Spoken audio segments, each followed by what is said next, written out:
Olá pessoal, tudo certo? André Rosa aqui da TV Mais Canoas. A gente está recebendo hoje Gabriel das Almas. Gabriel, para quem não conhece ainda, ele tem um canal no YouTube e trabalha esse tema que é tão interessante, né? O tema do sobrenatural. Tem uma gurizada aí que segue ele, tem um pessoal que é apaixonado por esse tema e acaba fazendo o canal do Gabriel, assim como todos os outros canais desse tema, serem realmente um sucesso, né? E a gente trouxe o Gabriel aí porque ele devagarinho vai começar a integrar a nossa programação aqui, vai fazer parte do nosso time e vai trazer esse assunto para, digamos assim, ilustrar as madrugadas de quem gosta um pouquinho, né, do sobrenatural. Tudo certo, Gabriel? Tudo certo, tudo bem, pessoal? Salve, é um prazer estar aqui hoje, um prazer estar contigo novamente, né? É muito bom poder compartilhar e, como disse, esse assunto, né? Hoje em dia é bem falado, né? Isso surgiu mais do que antigamente, né? Se comenta bastante sobre isso hoje. É um assunto interessante, né? E aquilo, ó, causa algum arrepio nas pessoas às vezes, né? Não adianta, é normal. Gabriel, tu normalmente trabalha um pouco a questão das lendas, também das lendas tradicionais, né? Das histórias tradicionais, das lendas urbanas, né? Sim. Procura estar nesse cenário, nessa atmosfera do mistério, né? Por que tu escolheu esse assunto? O que te levou a, num determinado momento, dizer eu gosto disso e vou começar a empreender nessa área? Vou me tornar um youtuber, ou eu vou ser um comunicador que trabalha a questão da lenda em si, dessa atmosfera toda de mistério. O que num determinado momento diz, olha, é isso que eu quero fazer? Sim, bom, principalmente um apaixonado pela história. Hoje eu sou estudante de história, né? Mas o que me levou mesmo foi perder meu pai. Isso ali foi um baque, assim, para mim, para parar para pensar, porque antes disso eu não pensava em nada. Que idade tu tinha quando ele faleceu? Foi 14, 15 anos eu tinha. Hoje tu tá com? 21 hoje. E então, ali para mim foi um fundo do muro, sabe? Mudei de lado, porque eu antes eu não acreditava em nada disso, nem estudava e pensava não existe nada. Mesmo a minha religião sendo ligada, né, ao espiritismo, mais para esse outro lado mediúnico, eu não ia atrás, nunca fui estudar. Mas aí depois dali eu pensei, o que acontece, né? Tem um segmento após a morte. A religião era uma questão tradicional, a família era tradicional, também. Exatamente, bem isso. Então não tinha um interesse por eu entender o outro lado. Depois dali eu pensei, o que acontece, né? Para onde ele foi? Será que continua essa vida após a morte? E daí eu comecei a entrar, principalmente, que a minha geração já é do YouTube, né? Fui atrás do YouTube. Procurei alguns canais e comecei ali a me interessar por esse outro lado. Tinha canais que faziam investigações. E daí eu comecei a acreditar mais. E daí me apaixonei por isso, pelas lendas, então, que é incrível, né? Lendas, algumas têm certas realidades, outros têm como diz, quem conta um conto aumenta um ponto, né? Deixa eu te fazer uma pergunta, na verdade, é bem pessoal, assim, e às vezes isso nos faz pontuar, pensar, chegar lá atrás para entender isso, né? No Espiritismo se diz que se aprende pelo amor ou pela dor, né? E certamente no teu caso foi pela dor, tu foi pesquisar e foi atrás em função da perda do teu pai. Tu identificas que eventualmente isso pode ser uma necessidade de comprovar que a vida dele continua? Como é que isso pegou para ti? Entende? Eu amo tanto meu pai, ele partiu e eu vou encontrar uma forma de explicar que ele continua vivo? É bem isso para mim. Foi bem isso, porque é até psicológico, né? Porque eu fui tentar achar uma explicação, como disse, na dor, né? Eu fui tentar achar uma explicação, tentar achar um motivo, por que isso aconteceu, né? Claro, muitas religiões dizem o porquê que aconteceu de morrer tal data, né? Coisas assim. Então eu fui tentar meio que sanar essa dor.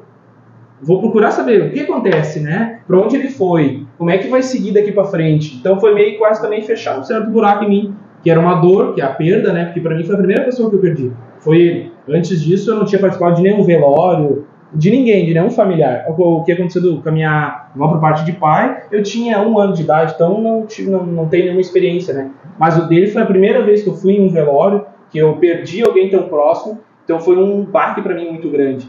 E eu precisava entender isso, sanar essa dor, né? Porque para os nossos espectadores entenderem, sempre que se fala em sobrenatural, ou sempre que se fala em algo que não tem explicação, a gente chega em algo chamado dogma, né? Chega em determinado momento que é um mistério, né? Que tem um véu ali, um pano de fundo, que não permite com que a gente, na nossa consciência, né? Na nossa materialidade, na nossa brutalidade material, consiga perceber o que tem do lado de lá. Sim. E, fatidicamente, porque as pessoas acham assim que... Por que falam em sobrenatural e acaba falando em religião?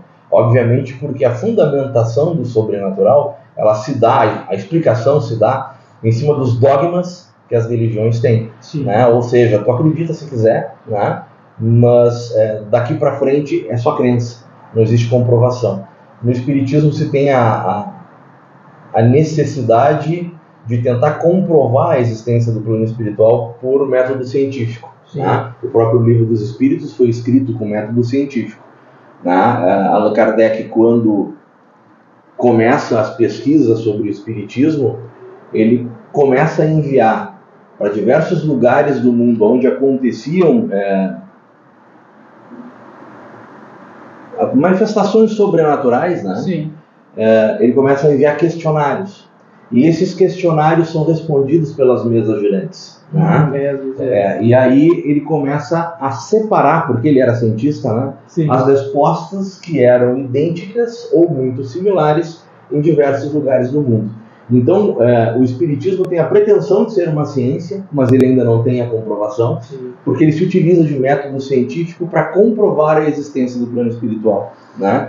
E isso é interessante porque a gente, quando vai falar sobre sobrenatural, sobre manifestação espiritual, sobre antepassados, a gente fatidicamente chega nas religiões. Né? A igreja com seus dogmas, o Espiritismo com seus mistérios, Umbanda, Quimbanda, Candomblé, também com as suas entidades e com a forma misteriosa com que elas se comunicam com a gente aqui. Né? Mas, fatidicamente também, a gente sai do campo da espiritualidade e transcende para a questão de vida nos outros planetas e transcende para a questão do tamanho do universo, e será que a gente está sozinho nesse universo todo? Então esses mistérios todos movem, né, uma boa parte do nosso imaginário, muito das nossas crenças e certamente 100% das nossas religiões. Né? Então esse é um assunto interessante porque ao mesmo tempo que cura vazios como o que tu teve, né, ele pode abrir buracos enormes em quem quer encontrar uma resposta que seja matemática, né? Porque não existe uma resposta matemática para isso. Até o momento. Eu sou estudante do Espiritismo, eu estudo Espiritismo há 30 anos. Né? E sou fundador de um centro espírita junto com um grupo na cidade de Teutônia. O centro espírita continua lá. E continuo estudando, porque eu acho que a gente nunca sabe o suficiente. A única certeza que a gente sabe é que a gente, quanto mais estuda, menos conhece. Né? Porque a necessidade de ir além, de conhecer e transcender aquilo que tu já aprendeu é sempre maior. Mas eu cheguei a um ponto de dizer que hoje eu sou ecumênico. Eu sou da religião da luz e do bem. Né? Se estiver fazendo bem, não importa para mim se é pastor, se é padre, se é descrente, né? Se não acredita em nada, se acredita em tudo, se é espírita, umbandista, bom, tanto faz. Né? Eu só acho que existe um caminho, que é esse caminho importante, né? de trabalhos edificantes, de trabalho em favor dos outros. Né? São os trabalhadores da luz, são os trabalhadores das energias positivas. Eu acho que isso impulsiona muito a nossa humanidade para caminhos melhores. Com certeza. E da tristeza que é a gente ver hoje um mundo com 2 guerras de novo acontecendo, com invasões acontecendo, com gente sendo massacrada, dizimada por desinteligência de 3 ou 4, né? de 3 ou 4 líderes aí que resolveram que não vão se entender. Então, que momentos energéticos e espirituais a gente está criando a partir disso? Né? Se a gente for pensar como é que fica uma criança que prematuramente foi assassinada na invasão da faixa de Gaza, para onde esse espírito vai? Será que esse espírito é socorrido e vai para um lugar bom lá do outro lado? Será que ele fica aqui procurando ainda o pai e a mãe? Quais são os merecimentos e quais são os crimes ou pecados que uma criança tem para passar por isso? E por que Deus permite que isso aconteça? Enfim, será que Deus existe? Então essas perguntas todas a gente vai se fazer. Cada um dentro da sua cultura, da sua religiosidade, explica isso de uma forma, né? A gente só sabe que a questão da energia, daquilo que tu é no momento do desencarne, o que tu foi durante toda a vida, te encaminha para um determinado lugar do lado de lá, né? E te permite caminhar para um determinado lugar. De tudo isso que eu te falei, me fala um pouquinho do que tu acredita, de que forma isso bate para ti, o que faz sentido, o que não faz. Sim. E por que essa perda foi importante para esse passo? Porque não só tu resolveu falar sobre isso, mas tu escolheu caminhar por esse caminho. Sim. Bom, para mim, principalmente, né, como eu disse, sanou essa dor, né? E eu sou uma pessoa que eu costumo dizer, eu sigo tradicionalmente uma religião familiar, né? Por gosto, não fui obrigado a participar da minha religião, nem o momento, né? Meus pais foram bem liberais nesse sentido, não tinha problema, mas eu gostei e continuei seguindo a religião da minha família. Mas eu costumo dizer que eu sou uma pessoa que eu cato de tudo um pouco. Eu tenho a minha religião, mas eu agrego o que a outra religião ensina, eu agrego o que uma religião... Pega um exemplo, o espiritismo principalmente, para mim, muita coisa eu adquiri, eu acho incrível, né? Porque é esse lado do bem, esse lado da luz, né? Tudo mais, eu adquiri para mim, tem coisas de benzedeiros, de Wicca, dá para se dizer, né? Tudo isso eu adquiri para mim e fiz, dá para dizer, a minha própria religião, mesmo cultuando a minha, né? Eu fiz a minha própria filosofia de vida, pautada em fazer o bem, em seguir o caminho correto, e para mim, eu acredito que as nossas ações aqui vão determinar para que lugar a gente vai depois. A tua vibração aqui determina o lugar que tu vai. Eu não acredito, até porque a minha religião não tem historicamente assim coisas escritas, né? De que diga, vai para o inferno, vai para o céu. Baseia muito na oralidade. É muito na oralidade a minha religião. Então não tem algo que diga, é isso e eu vou acreditar. Mas mesmo assim, se dissessem, eu também poderia acreditar, como eu digo, eu cato no outro e acreditar mais aquilo que me faz bem, né? E acatar de outra religião, porque para mim, até não sei se a minha crença, que eu criei para mim, se tem alguma religião que tem ela, porque eu acredito que a minha vibração aqui, as ações que eu tiver vão gerar uma certa vibração. Acredito na energia de todos nós, que nós emanamos energia, conversando emanamos energia, né? Produzimos energia. Então essa índole que eu vou ter na vida vai determinar para qual lado eu vou. No caso, qual campo energético eu vou. Alguns falam, né, de quarta dimensão, quinta dimensão. Não sei se o Espiritismo trata sobre dimensões. Não, na verdade, se acredita em planos evolutivos. Né? E se acredita, inclusive, que os espaços físicos são ocupados em atos de tempo, né, e de energia diferente, em planos diferentes, no mesmo lugar. Sim. Então a gente está aqui agora como se em cima de nós tivesse um outro plano e esse espaço fosse ocupado por um outro plano, né? Se acredita inclusive que existem planos menos densos, né, mais etéreos, em outros pontos do universo, né, que outros planetas também são habitados, mas por planos menos materiais do que aqui. A gente aqui está evoluindo nesse momento de um plano de provas e expiações para um plano de regeneração. O Espiritismo acredita que tudo que vem acontecendo, né, ou prega isso, que tudo que vem acontecendo com digamos assim, de forma orquestrada pelo plano espiritual, né? A própria pandemia, a forma com que algumas pessoas desencarnaram durante esse período, por que está se passando por isso?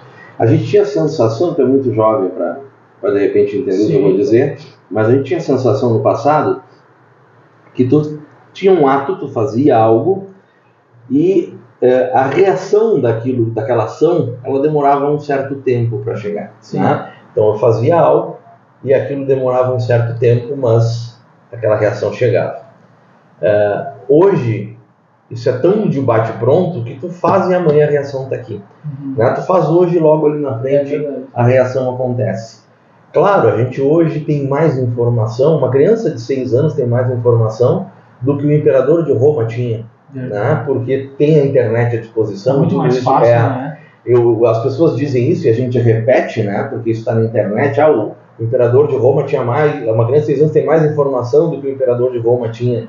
né? Na época que o Império Romano estava em grande expansão, certo? Mas o que ela faz com essa informação é que é a grande diferença, né? Certamente com muito pouca informação, ainda assim o imperador de Roma conseguia ser mais assertivo do que uma criança de 6 anos, né? Então, estou te dizendo isso por quê? Porque a gente acredita que seja dessa forma, né? Mas ainda assim, quando a gente tem uma fé raciocinada, pensada, embasada no estudo, existem um monte de atos que a gente precisa preencher, um monte de lacunas que a gente precisa e continua se perguntando, que são os mistérios, né? São os mistérios. A gente não sabe por que acontece dessa forma e por isso encontra uma explicação, né? Então a gente vem, é o contrário, a gente acredita e aquilo acontece, ou aquilo acontece e a gente explica, né? Então, de certa forma, a fé é uma maneira inteligente que a humanidade desenvolveu de preencher as lacunas daquilo que não consegue explicar. Isso, exatamente para explicar, né, um motivo que aquilo aconteceu. Aconteceu, e principalmente a religião tem bastante disso. Aconteceu tal coisa, já ligam a tal santo, né, a tal, principalmente a católica, né, ou outras religiões a tal entidade, alguma coisa. Aconteceu isso, é uma reação do que eu fiz, ou, né, do que eu prometi, do que eu ia cumprir. Então eu nessa parte eu acredito bastante, eu tenho denominado uma lei universal. Eu acho que o que eu faço hoje, como tu disse, tem um reflexo e volta. Claro, eu não faço pensando, vou fazer o bem agora para me voltar o bem para mim. Não, é uma coisa automática que eu faço, porque eu sei que eu exalo o bem, vai voltar o bem. Eu exalo o bem, eu vejo que é automático, né? Hoje em dia eu vejo bastante disso, está automático. Eu faço uma coisa, um bom ato, e volta aquele ato quase na mesma hora. E eu me sinto gratificante por isso. Às vezes tu dá um sinal de luz para um rapaz que está passando no trânsito, né? Eu já me sinto completo, daqui a pouco eu dou mais umas voltas de carro, acontece, eu preciso, né? Então eu acho isso, para mim, é uma lei universal de faço bem, o bem volta. Eu acho, para mim, é gratificante. Tem uma crônica, eu não vou lembrar, acho que é Platão, né? Que ele fala a respeito de Geges, né? E nessa crônica ele escreve dizendo que Geges era um pastor de ovelhas e era uma pessoa conhecida pela honestidade, pela retidão de caráter, né? E Geges encontra um anel. E esse anel, assim como o teu, ele tem uma pedra. Quando Geges está usando o anel assim, está tudo certo. Mas quando ele vira a pedra para o centro da mão, ele fica invisível. Caramba. E quando ele fica invisível, ele se dá a oportunidade de fazer atos não tão honestos e não tão retos como ele faria quando ele era enxergado pela sociedade. Na verdade, nessa crônica, o que o Platão tenta, e traz isso de uma maneira lúdica, mas muito clara, será que se nós tivéssemos um anel em que nós pudéssemos virar para o centro da mão e nos tornarmos invisíveis, ainda assim nós seríamos tão retos, tão honestos e tão bons? Uma reflexão. Né? E, além disso, as pessoas falavam isso de Geges porque ele tinha na vida essa prática. Mas, como elas não sabiam mais se Geges estava invisível e presente, como é que será que elas se comportariam na ausência dele ou na presença dele invisível? Também. Né? Então, quando ele vira o anel para o centro da mão e fica invisível, ele chega aqui e nós estamos falando mal dele. Né? Agora nós temos a dúvida se ele está aqui ou não. Sim. Não goza ele de um determinado poder, de que a gente tenha medo de falar dele ou de comentar a respeito das ações dele, porque ele pode estar presente. Sim. Né? Então eu acho interessante isso, por quê? Porque de certa forma, quem não acredita em nada, ou quem tem a crença de que não existe nem um plano ou uma organização, né, superior, inferior, sobrenatural, enfim, chama as religiões e pontua a presença e a existência de Deus como algo para se conseguir o controle social. Né? Se eu quero conseguir a ordem, se eu quero conseguir controle, eu faço com que as pessoas acreditem de que, se não castigadas aqui, serão castigadas em outro plano. Né? E aí se cai nessa materialização daquilo que só existe o que é material. Só existe essa vida e só existe esse momento. Não existe nem futuro, e o passado deixou de ser interessante porque ele acabou de acontecer. Né? Então é um caminho bastante profundo para a gente conseguir entender, para a gente conseguir, se quiser se desafiar no caminho do autoconhecimento e do conhecimento das coisas do mundo, é um caminho bastante grande para se caminhar. E até mesmo para te pirar na batatinha. Porque para tu sim, porque começa não encontrar resposta alguma. Não, exatamente. Tu vai procurar e não vai se satisfazer com aquilo. E aquilo nunca tem um fim, né? Tu vai procurar mais e mais e por explicações, só que não tem algo comprovado cientificamente por enquanto, né? Que é isso, né? Bateu a tecla, é isso. Então tu fica até meio paranoico, sabe você dizer, né? A gente vai fazer um comercialzinho rápido. Daqui a pouquinho a gente está voltando com mais um pouco de conversa aqui com o Gabriel, que vai passar a fazer parte da programação da Mais TV para 5 cidades: Canoas, Esteio, Sapucaia, Gravataí e Cachoeirinha, através do canal 6 da Claro. Daqui a pouquinho a gente está de volta.